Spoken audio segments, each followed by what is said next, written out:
Okay, thank you. And so this is a recycled iteration of a story that I told about a year ago at JIFRA. And it's been published as well, so that gives me the luxury that I don't really have to go into explicit detail about things. But this is a collaborative study that was done between our research group at USDA at Plum Island Animal Disease Center and Denmark Technical University, the group under Graham Belsham.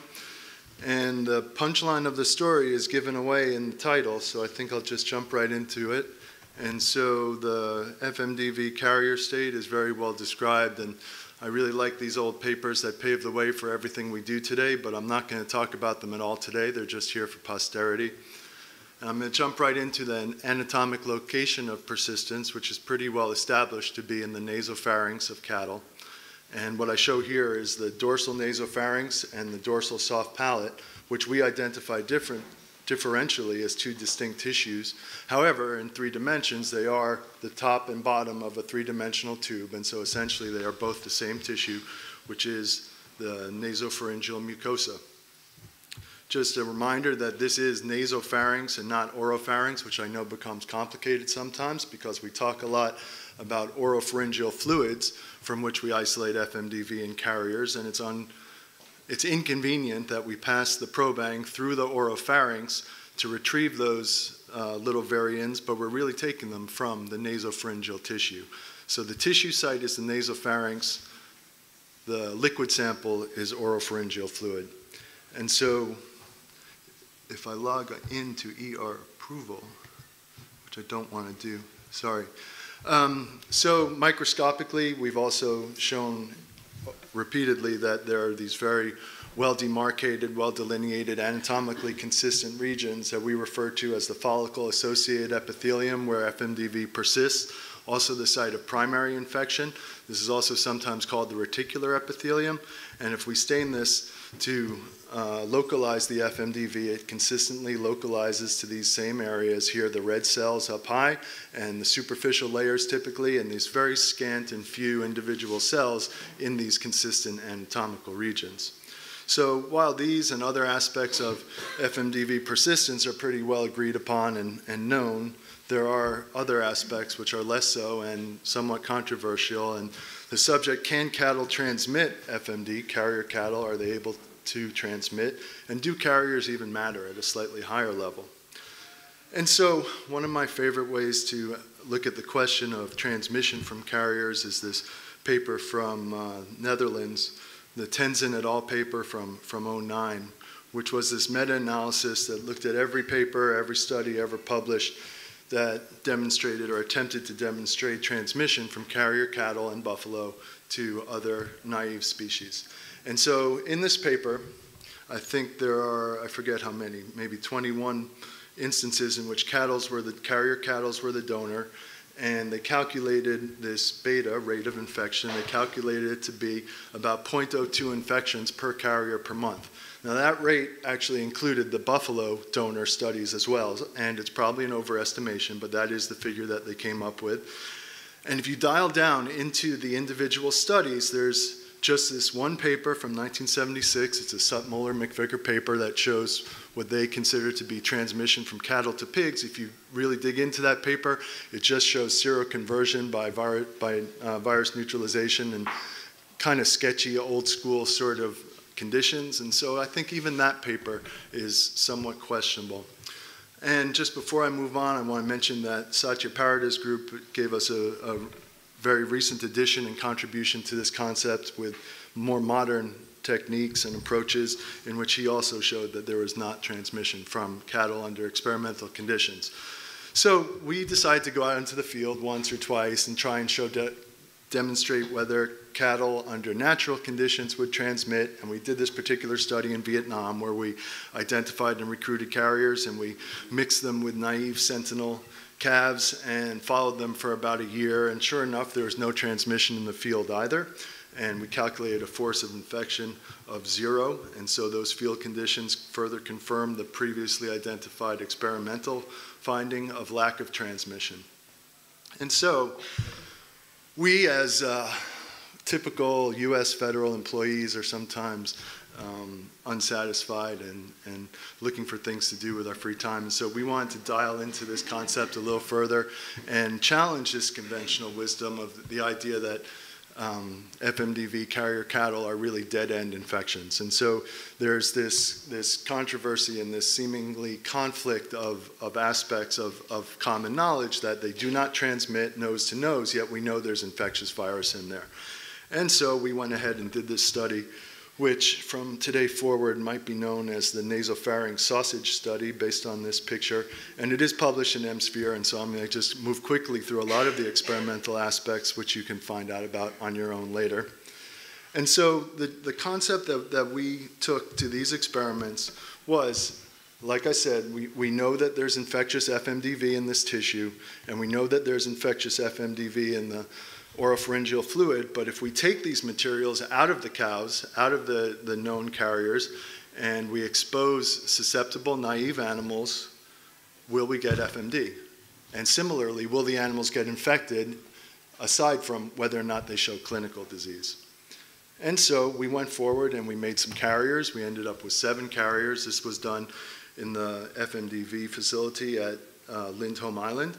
And the specifics of how those carriers came to be are similar to what we published in other papers on the FMDV carrier state. It was an A24 virus. And we collected and pooled a lot of oropharyngeal fluid from these animals. And after we collected those samples, we then euthanized the animals and dissected away the nasopharyngeal mucosal tissues. And we froze them down and pooled those tissues, hence the nasopharyngeal sausages. And we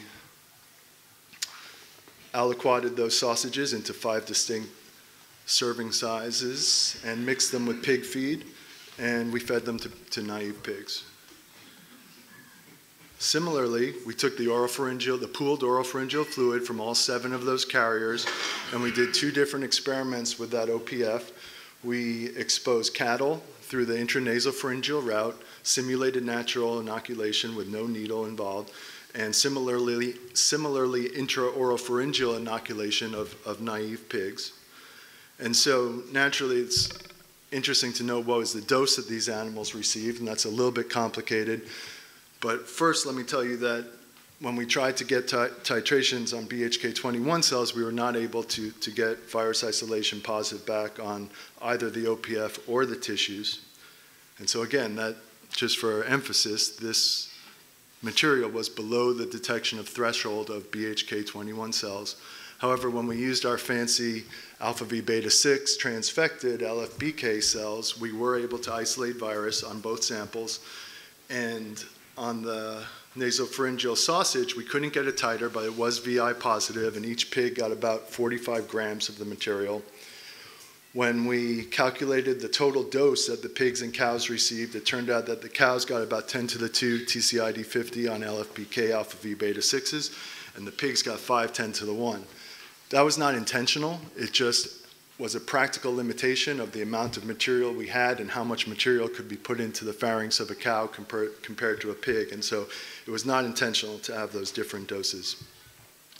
So the output of these experiments, plain and simple, the nasopharyngeal sausage, when fed to pigs, did not cause FMD or seroconversion. The intraoropharyngeal inoculation of OPF into pigs did not cause foot and mouth disease or seroconversion against FMDV. However, the OPF, when inoculated or exposed intranasopharyngeally into cattle, pause for dramatic effect, caused FMD. And furthermore, we had 8 susceptible cattle, completely naive cattle in that cohort. They all got infected, all 8 of them. They all had fulminant FMD, just like FMD that we had seen from the inoculum virus that we've used in other experiments and in phase 1 of this experiment. When we looked at the sequence of the viruses that we got back from those animals, we were able to convince ourselves between the viral dynamics in those animals and the sequence recovered from those viruses, we could convince ourselves that probably 4 of the animals represented true primary infection from the OPF, and the other 4 animals were less clear-cut and may have been secondary from the animals that were infected with the OPF, but we don't know that part for sure. But we like the fact that we have different viruses in these animals. So experimental conclusions, just to restate, the OPF from carrier cattle was infectious to naive cattle when inoculated or exposed in the intranasopharyngeal route. The same OPF from carrier cattle was not infectious to naive pigs, and the nasopharyngeal tissue from those carrier cattle was not infectious to naive pigs when fed by natural ingestion. So, come back to these questions again. Can carrier cattle transmit FMD or FMDV? And so, I think everyone in the room would probably agree that under endemic conditions, natural settings, it's unlikely. But I think with this information here, it's hard to say that there's a complete zero risk. And so if you think about this rate from the Tenzin paper, let's assume that it's too high to begin with because it includes buffalo, but there is some rate that might occur, given that we know there's some contagion from these animals. You multiply that by how many million carriers are there out there in the world, and you get some number, which is how many transmission events occur over all eternity. Now think about from this morning that Keith Sumption told us that he believes that there are 250 million new cases per year. It adds up to something. I don't know what that number is, but I think it is plausible, and given this information and other, that some quantity of transmission events do occur. Now, do carriers matter?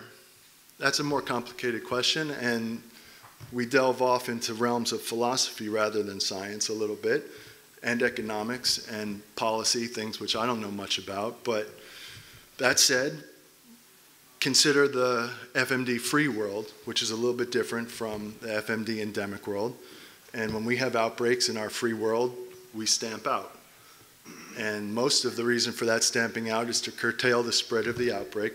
But I think also part of the reason for that stamping out has to do with the fear of residual contagion associated with carrier animals.